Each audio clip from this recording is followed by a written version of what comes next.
അധ്യായം 23. സാറായുടെ ജീവിതകാലം 127 വർഷമായിരുന്നു.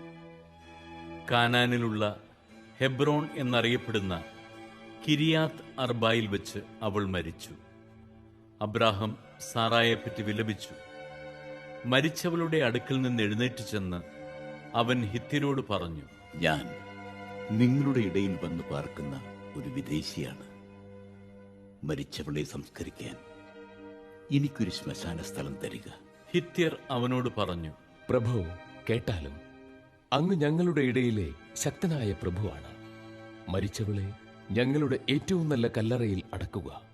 ഞങ്ങളാരും ഞങ്ങളുടെ കല്ലറ അങ്ങേക്ക് നിഷേധിക്കില്ല. മരിച്ചവളെ അടക്കാൻ തടസ്സം നിൽക്കുകയുമില്ല. അബ്രാഹാം എഴുന്നേറ്റ് നാട്ടുകാരായ ഹിത്യരെ വണങ്ങി. അവൻ അവരോട് പറഞ്ഞു, ഞാൻ മരിച്ചവളെ ഇവിടെ സംസ്കരിക്കുന്നത് നിങ്ങൾക്ക് സമ്മതമാണെങ്കിൽ സോഹാറിന്റെ പുത്രനായ എഫ്രോണിനോട് എനിക്ക് വേണ്ടി മാധ്യസ്ഥം പറയുക. അവൻ മക്പലായിൽ തന്റെ വയലിന്റെ അതിർത്തിയിലുള്ള ഗുഹ അതിന്റെ മുഴുവൻ വിലയ്ക്ക് എനിക്ക് തരട്ടെ. ശ്മശാനമായി ഉപയോഗിക്കാൻ അതിന്റെ കൈവശാവകാശം നിങ്ങളുടെ മുമ്പിൽ വെച്ച് അവൻ എനിക്ക് നൽകട്ടെ. എഫ്രോൺ ഹിത്യരുടെ ഇടയിൽ ഇരിപ്പുണ്ടായിരുന്നു. ഹിത്യരും നഗരവാതിലിലൂടെ കടന്നുപോയ എല്ലാവരും കേൾക്കെ അവൻ അബ്രാഹത്തോട് പറഞ്ഞു, അങ്ങനെയല്ല പ്രഭു, ഞാൻ പറയുന്നത് കേൾക്കുക. നിലവും അതിലുള്ള ഗുഹയും എൻ്റെ ആൾക്കാരുടെ മുമ്പിൽ വെച്ച് അങ്ങേക്ക് ഞാൻ തരുന്നു. അങ്ങയുടെ മരിച്ചവളെ അടക്കിക്കൊള്ളുക. അബ്രാഹാം നാട്ടുകാരെ കുമ്പിട്ട് വണങ്ങി. നാട്ടുകാർ കേൾക്കെ അവൻ എഫ്രോണിനോട് പറഞ്ഞു, നിങ്ങൾ എനിക്ക് അത് തരുമെങ്കിൽ ദയചെയ്ത് ഞാൻ പറയുന്നത് കേൾക്കുക. നിലത്തിന്റെ വില ഞാൻ തരാം, അത് സ്വീകരിക്കണം. മരിച്ചവളെ ഞാൻ അതിലടക്കിക്കൊള്ളാം.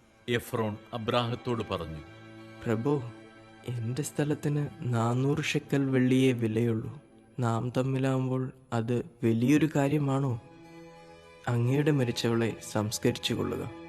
എഫ്രോണിന്റെ വാക്ക് അബ്രാഹാം സ്വീകരിച്ചു. ഹിത്യർ കേൾക്കെ എഫ്രോൺ പറഞ്ഞതുപോലെ 400 ഷെക്കൽ വെള്ളി കച്ചവടക്കാരുടെ ഇടയിലെ നടപ്പനുസരിച്ച് അവൻ എഫ്രോണിന് തൂക്കിക്കൊടുത്തു.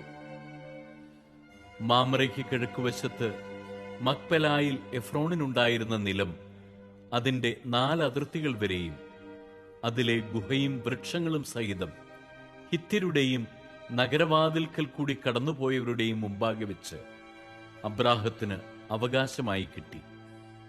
അതിനുശേഷം അബ്രാഹാം ഭാര്യ സാറായെ കാനാൻ ദേശത്ത് മാമ്രയുടെ കിഴക്ക് ഹെബ്രോണിൽ മക്പലായിലെ വയലിലുള്ള ഗുഹയിൽ അടക്കി.